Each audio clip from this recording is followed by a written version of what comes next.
Anong daan ang pinakakinatatakutan mo?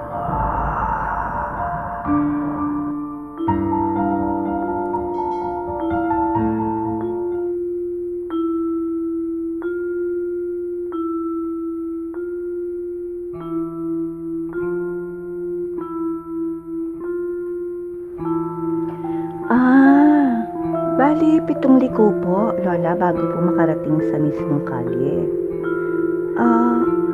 Wala na po bang ibang mas malapit na daan? Ay nakaw, iha, wala na. Isa na ang lahat ng daan. Ito na lang ang naiwan. Marahil iniisip ng mga nagbabarikada na wala namang mga ngas na dumaan sa kalye. Basta yung kalye abandonado. Bay sila man ay di nagtatangkang dumako roon eh. Pauwi na po kasi ako eh. 10 oras na po. Sige po, kung ganun po, okay lang po. Salamat po. Doon na lang po ako dadaan sa Calle Villa Maria Esmeralda. Saan kasi maiha? Huwag mong mabanggit ang pangalan ng kalye na yan ako. Lahat kami rito kalye abandonado ang tawag namin doon. Naku, ako kinikilabutan sa iya.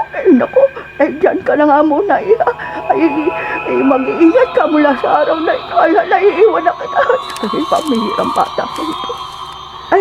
Lola, pasensya na po. Lola, bakit po gano'n na lang ang takot nyo? Lola, bakit nyo po ako pinag-iingat? Lola, pambihira. Si Lola, iniwan na lang ako basta. Parang walang narinig.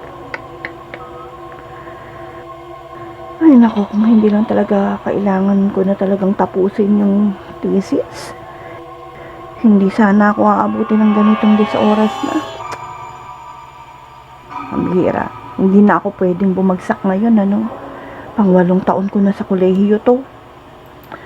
Ay, naku. Basta, dediretso na ako. Criselda, ihanda mo ang sarili mo at sasagupain mo kung ano man ang kinatatakutan ng mga tao doon. Besides, sabi-sabi lang naman siguro ng mga matatanda yun para hindi na gumala yung mga kabataan sa gabi. Computer age na yata tayo ngayon. Katatawanan na lang yung mga tungkol sa mga aswang, kapre, at multo. Multo? Paano kung multo? Basta Criselda, lakas loob lang.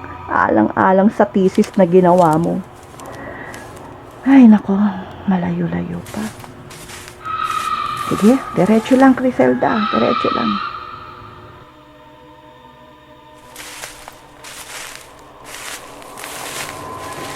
Ay, ano ba naman itong dinadaanan ko?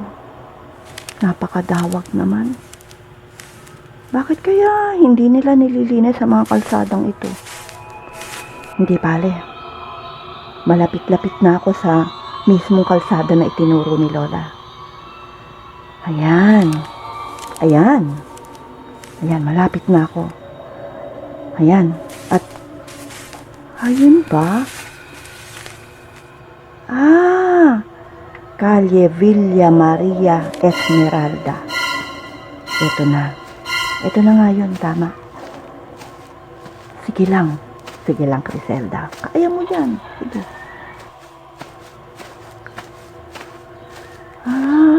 Ito pala ang villa na kinakatakutan nila. Maganda naman siya. Mabuti na lang at maliwanag at bilog na bilog ang buwan. Villa Maria Esmeralda. Kung ganun, itong kalsadang tatahakin ko ay ipinangalan sa villa na ito. Ano ba yan? Bakit nila kinakatakutan ito? Ano ba yan? Talaga sumisiksik sa utak ko yung mga sinasabi ni Lola sa akin kanina. Ano ba yan? Hindi, Criselda. Matapang ka. Naku, Criselda, hindi lang ito ang araw na uuwi ka sa inyo ng gabi na, ha? Diba?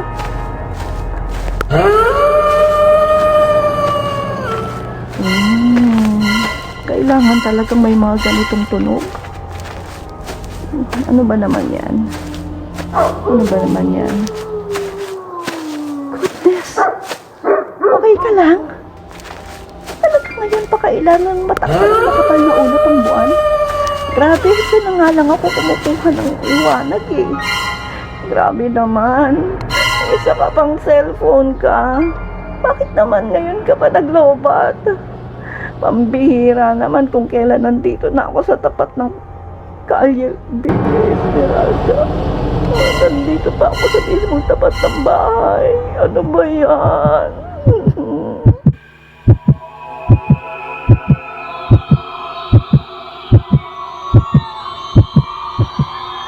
May mga tao sa bakuran ng bilya. Okay lang. May tao naman pala. Nakita yata nila ako. Nakatingin sila lahat sa akin. Bakit? Hello? Anong meron? Ba't ganyan ka makatikin? Bakit makatingin tong mga to?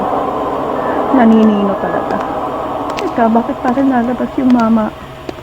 Parang lalabas nga siya ng gate. Honestly, lalabas ka ng gate. Parang palapit siya sa akin. Ay nako, Criselda, huwag mong papakitang takot ka. Pakita mo matapang ka, diretso lang. Bilisan mo lang yung lakad mo, bilis lang. Oh no, sinusundan niya talaga ako. No. Sinusundan niya talaga ako. Takbo, Criselda, takbo. Ayun, naku po.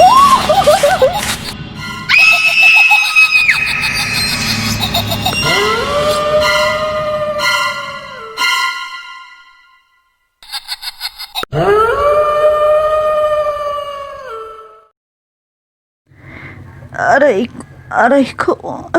Ang sakit ng ulo ko. Bakit ganito kasi? Ano to? Dugo. Tumutugo ang ulo. Tumatagas ang dugo sa ulo ko. Nasaan ba ako?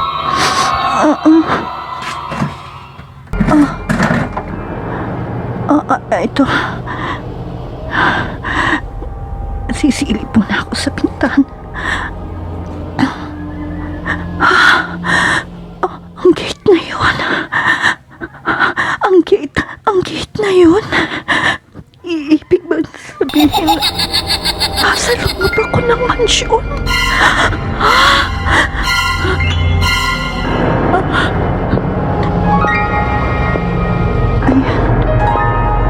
Dumarating yatang tao. Ang ulo ko. Aray. Kailangan makapagtago ako. Ayan na, malapit na siya. Diyos ko. Ayan na pagmala sa akin.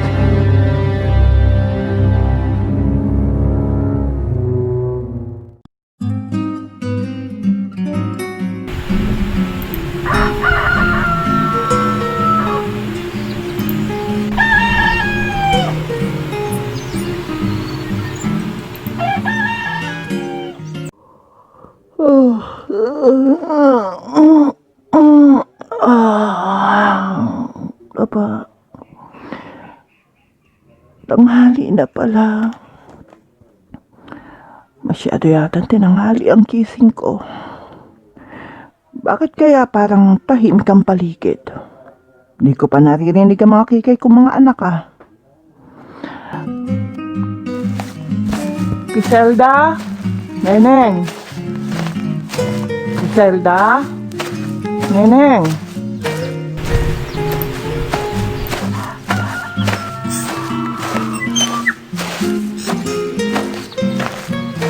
Ay, inay. Nagkape po muna kayo. Nay, hindi pa po umuwi si Ate Criselda. Mula po kagabi. Kanina nga po galing dito yung mga kaklase niya. Tinatanong din po kung nandito na siya. Hindi daw po kasi dumaan sa kanila kahapon. Inaantay daw po yung part niya dun sa grupo po yata nila yun. Yung thesis daw. Thesis ba? Hindi ko po maintindihan. Basta, yun daw po. Ha? Aba, ngayon lang nangyari na di umuwi ang ate mo ah. Sige, magkape na tayo, kumain na tayo. At tatawagan ko. San kaya nagpunta ang batang yun? Hindi niya naman dating ginagawa na di umuwi ng bahay ah. Bakit hindi nagpaalam? Baka kaya... Neneng, halika nga sandali anak. Halika sandali, may itatanong lang ako.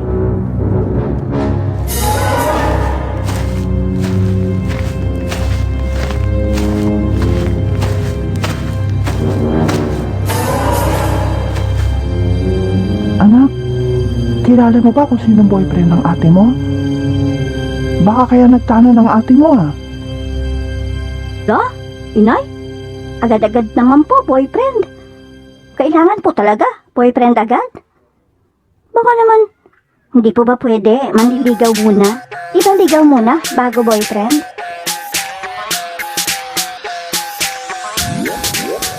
Ayos ka man bata ka. Nag-aalala na nga ako eh. Kung ano-ano pang sinasabi mo.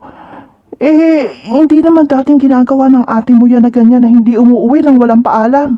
Kaya iniisip ko baka nagtana na. Nay, hindi po ba pwede manliligaw po muna, Nay? Kasi, alam ko po, merong gusto manligaw sa ate. Pero, ayaw ng ate. Nahihiya daw po sa inyo. Kasi, lagi siyang bumabagsak sa pag-aaral niya. Saan na lang po siya magbo-boyfriend pag naipasa niya na yung mga dapat niya ipasa sa school. At nakagraduate na, magtatrabaho daw po muna, Nay. Nay, ang totoo niya, Nay, alam mo, yung hiya na po sa inyo si ate kasi hindi siya makagraduate. Kaya nga po ako lagi niya sinasabay siyang mag-aral daw kaming mabuti lagi. Kung bakit naman po kasi, Nay, nung magsabog ng huwag na nga, wala naman taong bobo, sasabihin niyo na naman. Pero Nay, sigurado ako, baka tinatapos lang ni ate yung kailangan niyang tapusin sa eskwelahan nila. Pero boyfriend, wala talaga akong alam, Nay. Yung mga manliligaw, ayaw niya rin talaga. Naku anak, pasensya ka na. Ang totoo niyan, ako'y nag-aalala na talaga. Hindi kasi nangyayari to. Bakit kaya hindi nakauwi ang ate mo?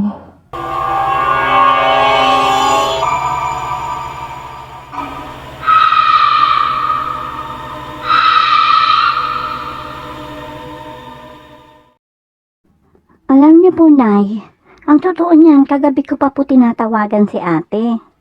Pero, ano po kasi, Nay? Ano? Ba't binibitin-bitin mong bata ka? Lalo tuloy ako ninenervyo sa'yo. Nay, kaya nga po hindi ko masabi-sabi sa inyo. Alam ko po kasi nervyosa kayo, Nay. Relax lang po.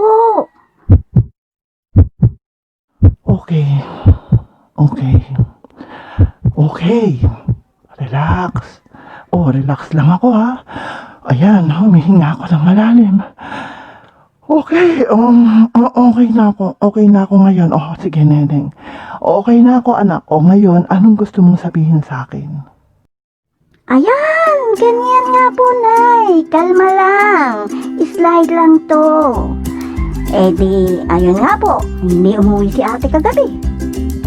Syempre, inantok na po ako. Ang tagal-tagal ko na po siyang inaantay. Kaya sinara ko na po yung pintuan. Total, magigising naman po ako pag kumatok siya. Tapos pong ginawa ko, kinuha ko yung cellphone. Tinawagan ko siya sa cellphone niya. Ay, ang galing talaga ng anak ko. Sabi ko na nga ba tapos anak? Kayo naman kasi wala kayong bilib sa akin. Yun nga po. Tapos po, tinawagan ko nga po si ate. Tapos, nung tawagan mo ang ate mo, sumagot ba siya? Syempre, Nay, sumagot. Syempre, hindi pwedeng hindi siya sasagot. Ako pa, wais kaya to, Nay.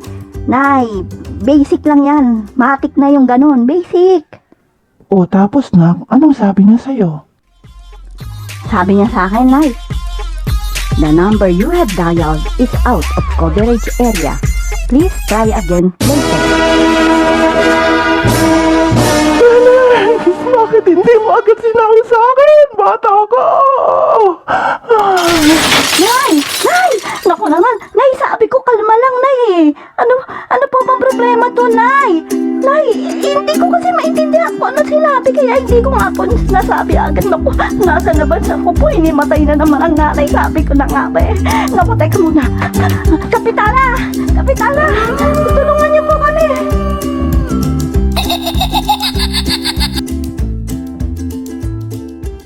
Ako ay pobreng alintahaw na dito sa amin tawalis-walis lang. Magandang araw, Salvador. Ay, Kapitana, nandyan po pala kayo. Kapitana, Sally po ang pangalan ko. Ano po may paglilingkod ko sa inyo, Kapitana? O siya, sige. Sally, baka napansin mo tong dalagang to na napadaan dito. Kilala mo ba siya? Ay, naku, Kapitana. Naku, pasensya na, hindi ko siya kilala. At saka, hindi ko po namumukhaan yan eh. Ay, pero, sandali lang po ha, tatawagin ko si Lola Iska. Ay, naku, alam niyo naman yon, chismosa ng baryo. Sandali lamang po. Lola Iska, may bisita tayo.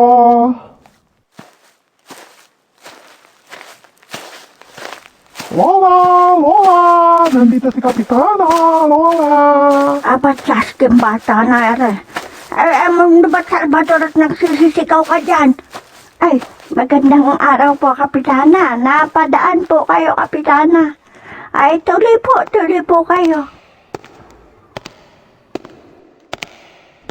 Ay, magandang araw po, Lola Iska. Ay, pasensya na po kayo't nakaabala sa inyo. May tatanong lang po sana ako, Lola. Napansin niyo po ba itong batang ito? Ay, ito po ang litrato niya. 3 araw na raw pong hindi nakakauwi sa kanila. Bago lang po kasing dito yung mga batang yan. Dati silang taga rito na pumunta ng Maynila. Ngayon, nung nabalo ang nanay nila, umuwi na rito. At dito na nga nag-aral ang mga bata. Santissima! Ay, siya na nga! Ay, nako! Diyan! Tumpak! O, hindi ba sabi ko sa inyo, Kapitana, walang nakakalampas ang matang lawin ng Lola Iska. Manahimik ka, Salvador! At hindi mo naiintindihan kung ano ang nangyayari. Ay, nako! Ay, Kapitana, nakita ko ang batang yan kamakalawa. Dahil sarado ang mga daan at may mga barikada, doon siya dumaan. Doon sa kalyapan ko tayo. Ano po? Lola, hindi niyo man lang ako pa pinagsabihan ng mga... Naku, Lola, alam niyo naman po ang usapin tungkol sa kalye na yan. Hindi niyo po ba siya na pagsabihan? Kapitana, kinangka ko nga po. Kaso nung pinagkita po ang pangalan ng kalye, ang naku talaga, Kapitana, ipinalot talaga ng matinding kilabot ang katawan ko. Ay, naku, bakit kasi binigas pa ng patang yun ang pangalan ng kalye? Ay, naku. Ingatan naman ng Diyos ang bata. Alam naman natin ang madilim na nakaraan ng kalye abandonado at ang bilya na naroroon.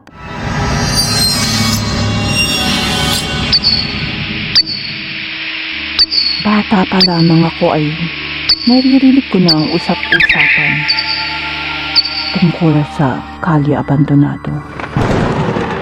Ang kalye ay iniiwasan na madaanan sapagkat di naglilipat araw ay laging maraming natatagpo ang malamig na bangkay sa mga taong napapadako at tumadaan doon.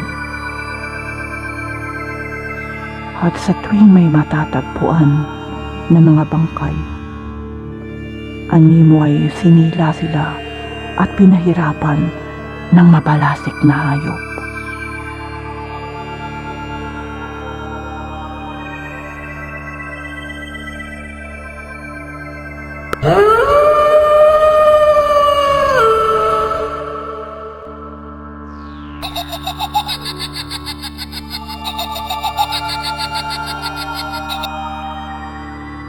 Ang naaaninag sa lugar na ito kapag sasapit na ang dapit hapon.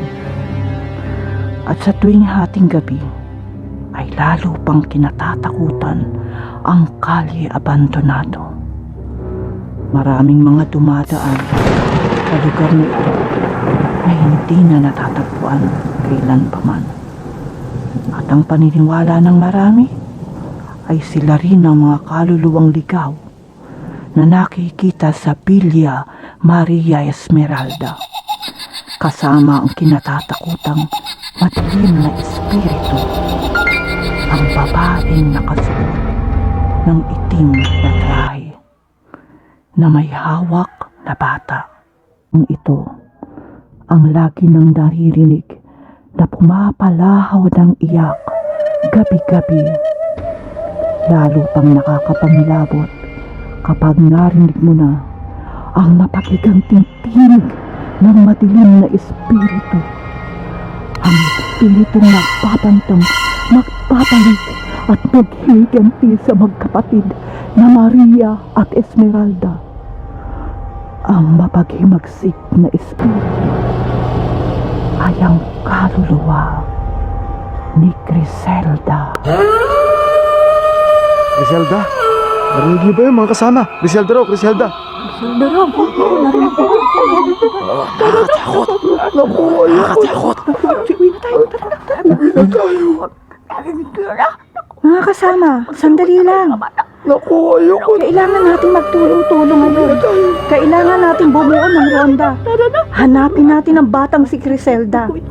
Ngayon natin mapapatunayan ang pagkakaisa ng ating baryo. Magronda tayo.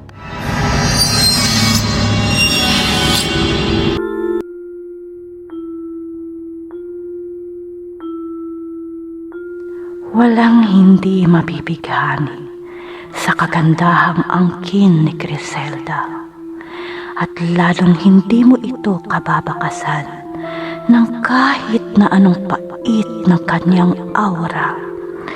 Ngunit sa likod ng kagandahang ito ay ang itinatagong mga sakit na dala-dala ng dalaga. Sakit ng loob na dala ng mga alaala ng kalupitang inabot ng kanyang ina sa kamay ng mga taong baryo. Nasa kabataan pa si Griselda nang lisanin ng kanyang ina ang mansyon.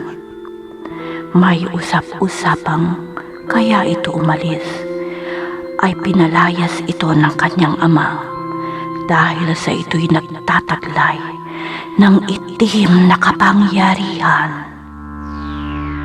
Madalas na ito'y nawawala tuwing sasapit ang kabilugan ng buwan, kasabay ng malalakas na pagaspas ng anino ay malaking ibon mula sa tore ng Villa.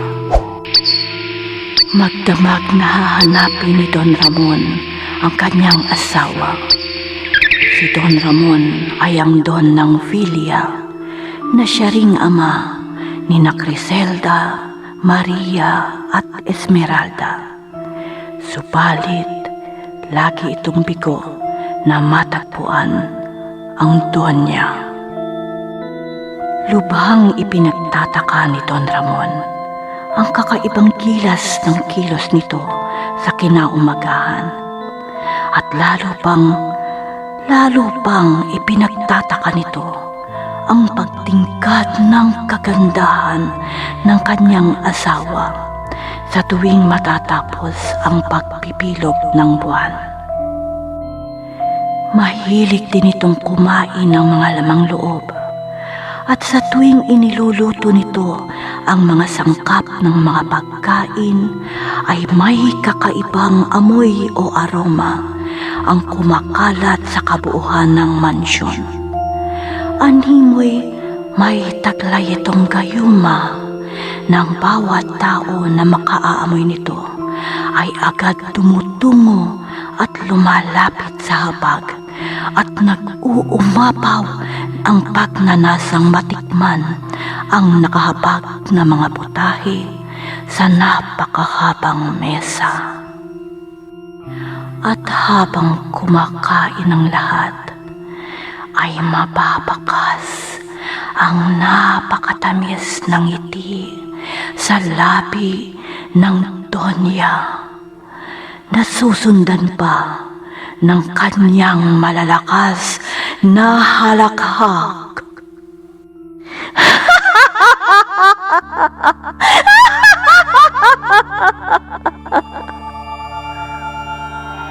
Lubha ang pagkagiliw nito sa bunsong anak na si Griselda, at ito ay lagi niyang kasakasama sa tuwing bumababa siya ng basement ng villa. Isang gabi bago sumapit ang kabilugan ng buwan, ay bumaba si Don Ramon sa basement ng villa, dala ng mga kakaibang nakapangingilabot na mga impit na iyak.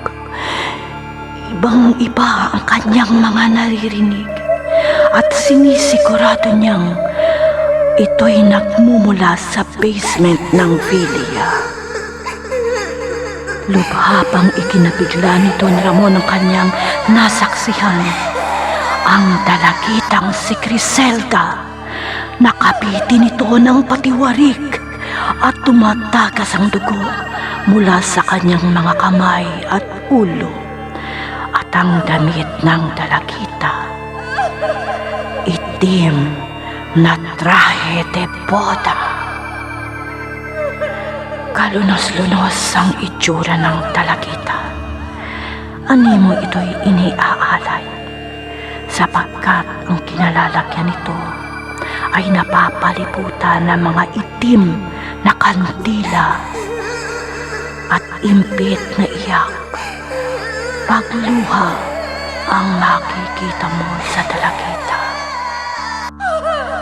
Lubhang nahabag si Don Ramon sa kanyang anak, at wala kang maririnig na anumang reklamo sa dalagita, kundi impit na pag-iyak, hanggang sa ito ay panawan ng kanyang ulirat. Saktong bumilog ang buwan ng gabing iyon, at minsan pa'y maririnig mo na naman ang nakapangilakbot na pagaspas ng mga pakpak mula sa tore ng villa. Subalit kakaiba ang gabing iyon, sapagkat sa mga panahong yun ay nasaksihan din ang pinakamadilim at pinakamabait na tagpo sa tahanan ni Don Ramon. Isang napakalakas na lagapak ang bumasag sa bintana ng mansyon, at tumambad sa kanila ang nakapangingilabot na itsura ng asawa ni Don Ramon. Ramon, tulungan mo ko. Tulungan mo ko, Ramon.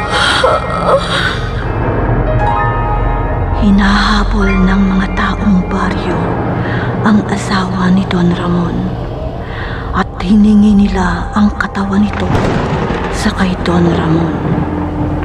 Walang nagawa ang matandang lalaki, kundi ang ibigay ang kanyang asawa sa mga naghuhuramentadong taong baryo, sa takot na pati silang mag-aama at ang kanilang mansyon ay sunugin ng mga nagwawalang taong baryo. Habang itinatali ang ina ni na Griselda, ay nakatanaw lamang siya at ang kanyang mga kapatid sa bintana, pati na rin ang kanilang ama. At kitang-kita nila na habang ito ay sinusunog ng mga taong baryo, ay umusal ito ng orasyon at lahat ng mga taong nakapaligid ay biglang nangabuwal at namilipit sa di maalamang kadahilanan. Maya-maya pa ay lumutang ito, pati na rin si Griselda. Kaya't imbes na tulungan ni na Maria at Esmeralda, ay nahintatakutan sila't hindi na nilapitan pa ang kapatid nila at nilayuan ito ng lubusan. Nagmakaawa si Don Ramon sa asawa niya at pinakiusapan na kung may pagmamahal pang natitira sa puso nito para sa kanilang mag-aama, ay iwan na sila nito upang matahimik na ang buhay nila, pati na rin ang mga bata. Sa kabila ng mabalasik na itsura ng Donya, ay kinakitaan ito ng paglambot ng kanyang mukha at ang pagdaloy ng masaganang luha. Nilapitan nito ang mga anak na sina Maria at Esmeralda, subalit nagsumiksik sa sulok ang mga bata. Kung kaya't tumalikod ito, nadala ang bigat ng kanyang kalooban at lumapit sa bunsong anak na si Griselda.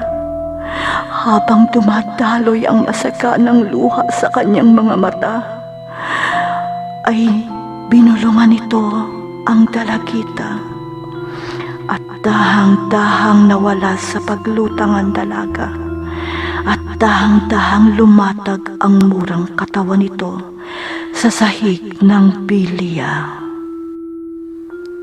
Huling nilapitan nito ang asawang si Don Ramon at niyakap ng mahigpit. Humingi ito ng tawad sa kanyang asawa at sinabi niyang para sa anak na si Griselda ang lahat ng kasalanang nagawa niya.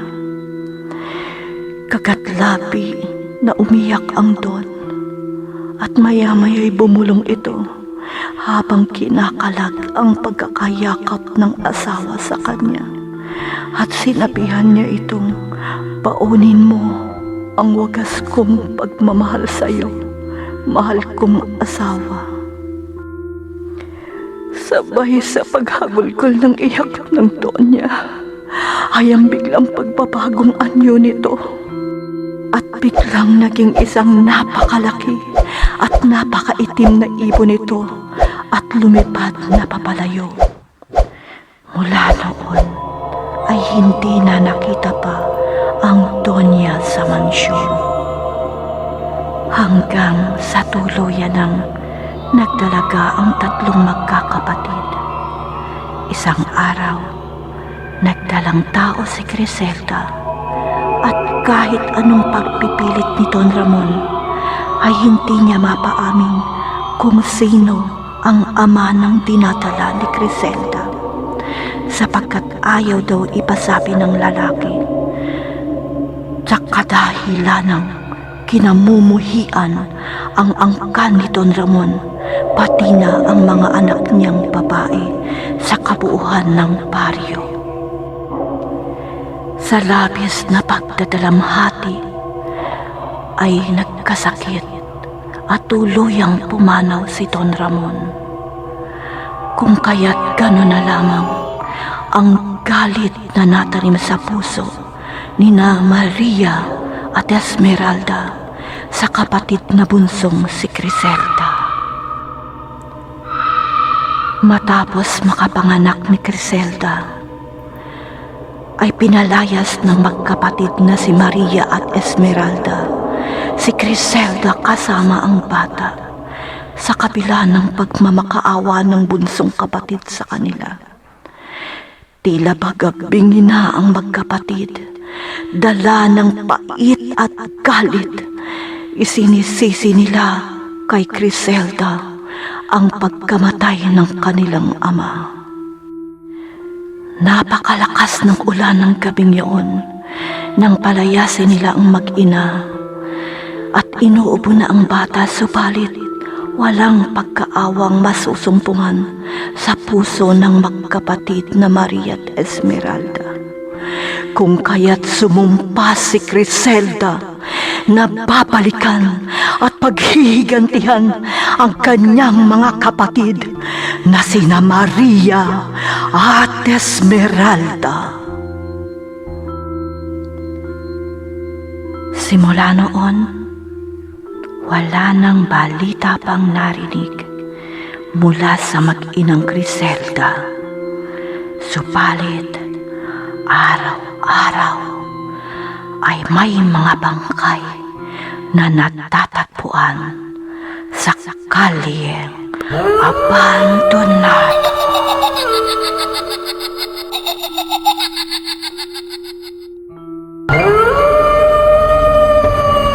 Abangan ng mga susunod pang tagpo sa kalye abandonado.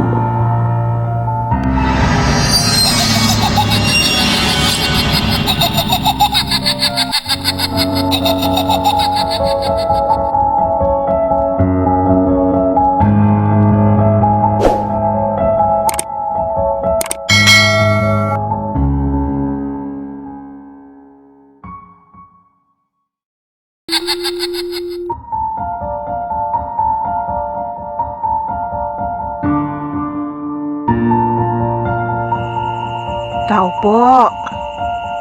Tao po. Aling Magda. Tao po. Magandang araw po. Ay, Kapitana, magandang araw po. Nariyan po pala kayo. Halay po kayo, tuloy po kayo. Tuloy po kayo. Inay! Inay! Narito po si na Kapitana. Ay, Kapitana. Ay, salamat, narito na kayo. May balita na ho ba tungkol kay Criselda? Oo, Aling Magda. Kaya nga ho kami naparito. Pero, Aling Magda, relax lang po ha. Oh, Nay ha? Ayan ha. Si Kapitana na po ang may sabi ha. Relax lang, Nay. Kalma lang po. Bawal po ang nervyosa, Nay ha. Kalma lang po. Okay, relax lang ako. O sige, relax na ako. Ay, Aling Magda. Kasi ho, napag-alaman ho namin na nang gabing nawala at hindi nakauwi si Criselda, ay dun po siya dumaan sa kalye abandonado. Kalye abandonado? Diyos ko. Ay, Aling Magda, ang totoo ho niyan ay bumuo na ho kami ng samahan at may kanya-kanya na hong ronda. May kasama na rin hong mga pulis. Patungo na ho sila lahat sa kalye abandonado. Doon ho sa Villa Maria Esmeralda. Kaya wag na ho kayo masyado mag-alala, Aling Magda. Pangako ho namin sa inyo, gagawin namin ang lahat upang mabawi ang anak niyong si Criselda. ay, hindi. Nagkakamali ho kayo, Kapitana. Hindi niyo na ho mababawi mula sa mansyon ng anak ko. Sapagkat nakatakda na kung ano ang dapat maganap. Nay! Ano po bang pinagsasabi niyo, Inay? Ayan na naman po kayo eh. Bakit naman po hindi mapapawi ang ate Criselda? At saka, bakit lagi niyo pong sinasabi sa amin ng ate mula noon na huwag kaming dadako sa kalye abandonado? Nay, ako tuloy ang ninenervyo sa inyo, Nay eh. Nining, sapagkat ang ate mo ay kaparte ng Villa Maria Esmeralda. Yun ang mansyon kung saan siya ipinanganak. At hindi Griselda ang tunay niyang pangalan, kundi pangalan yun ng kanyang tunay na ina.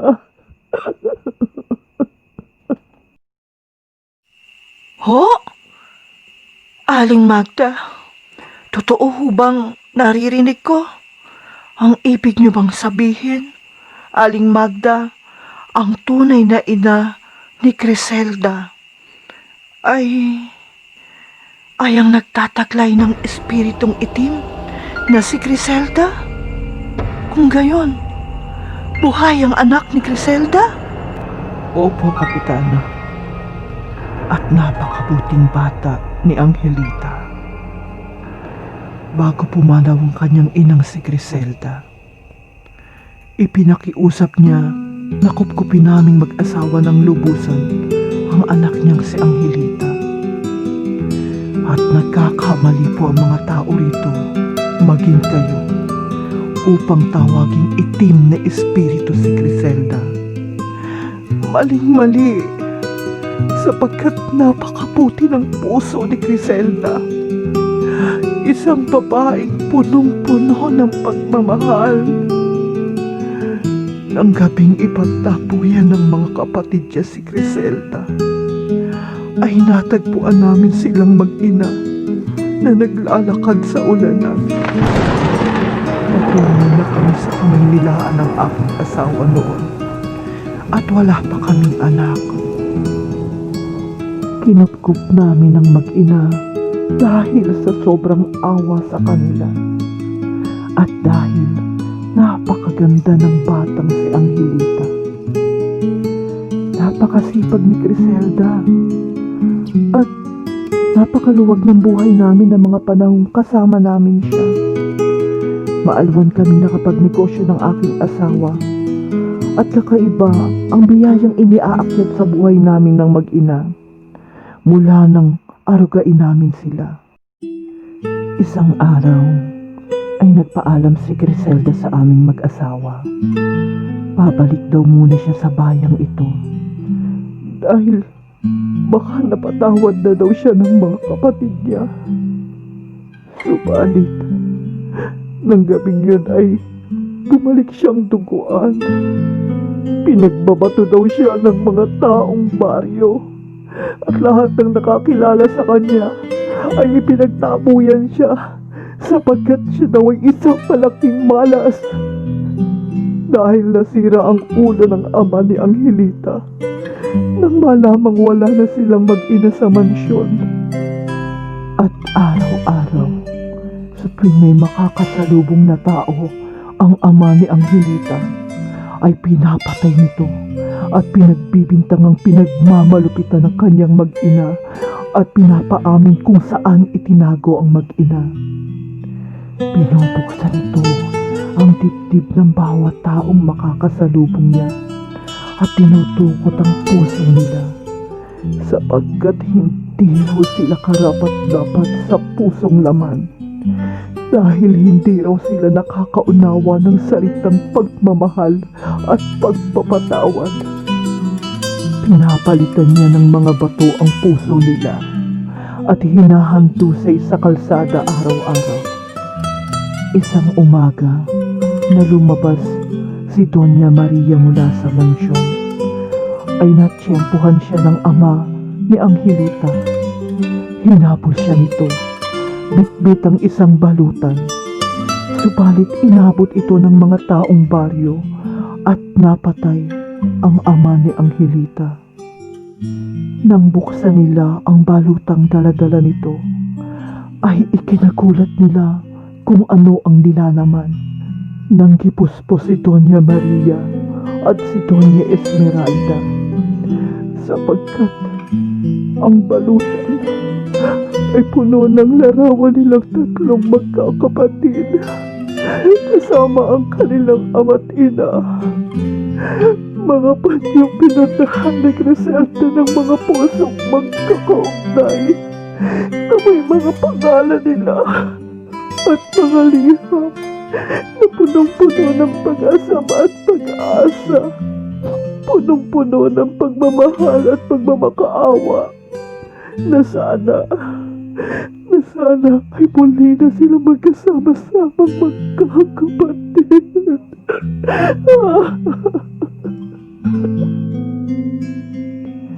Nagkasakit si Criselda. Dala na marahil ng sobrang bugbog ng katawan na inabot niya mula sa mga taong baryo. Isinisi ng lahat ng mga taga-baryo ang lahat-lahat ng kasalanan ng ina ni Criselda sa kanya.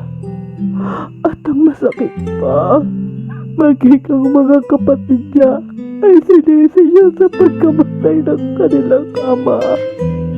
Si Criselda, ang kaawa-awang si Criselda, ang nagbayad ng lahat ng kasalanan ng kanyang angkan. Ang mga taga-Villa Maria Esmeralda.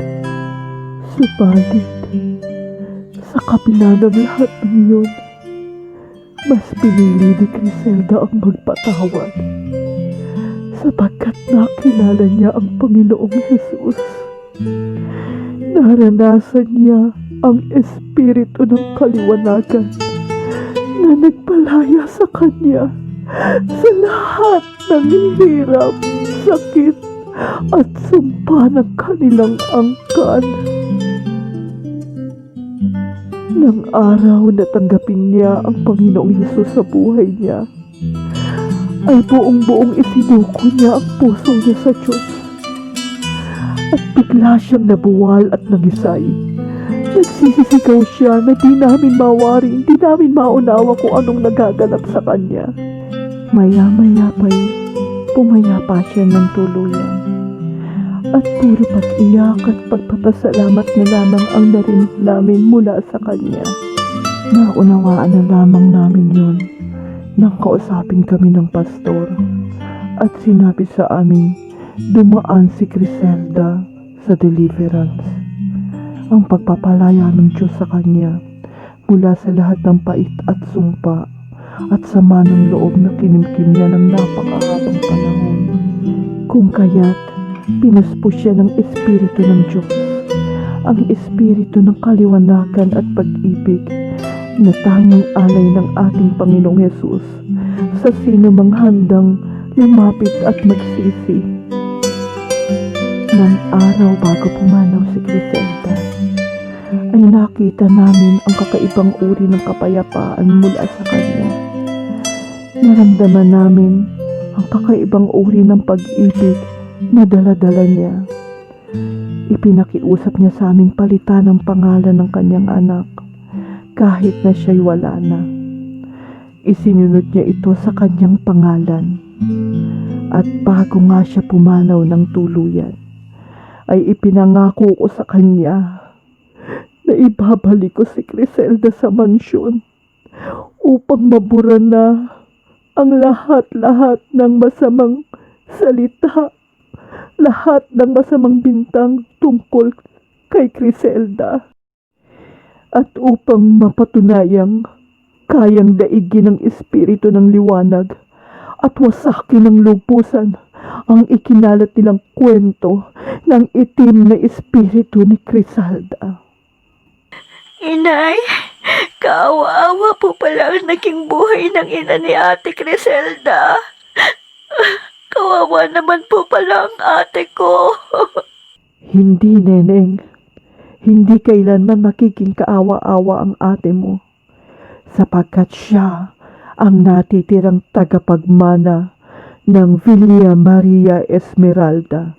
Mas kaawa-awa ang mga taong mapanghusga sa kapwa-tao nila at ang mga taong hindi marunong magpatawad, sapagkat ibubulid sila ng kanilang mga lisyang gawa hanggang sa impyerno. Aling Magda, tama po kayo.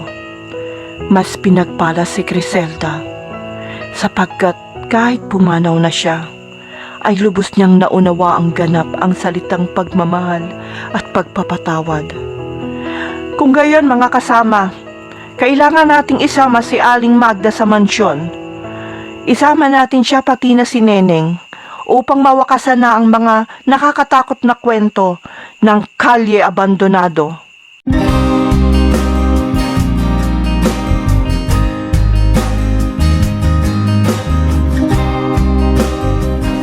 Iha! Iha! Asa na ba ang batang to? Iniwan lang namin siya sa kwartong ito. Naririto na ang doktor na gagamot sa pumutok niyang ulo. Kung bakit kasi nagtatakbo ang batang ito, pinasundan ko lang naman kay Mangusting. Aba, hating gabi nga naglalakad siya sa katawagan. Nadulas tuloy ang bata at tumama ang ulo niya sa bato. Kailangang makita agad ang bata. Senyora! Senyora! Narinig po ang bata sa ilalim ng hagdan. Senyora, wala siyang malay tao. Ano? Buhatin niyo siya. Dahan-dahan. At ibalik niyo sa kwarto. Siguraduhin niyong hindi na siya masasaktan. Tawagin niyo na si Dr. Noriega. Napakagandang bata. Napakaamo ng mukha niya. At... Maria! Maria, halika! Dalian mo! Halika, pagmasdan mo ang batang ito! Maria! Hindi mo ba nababakas ang mukha niya? Kamukha siya ni... Si Griselda!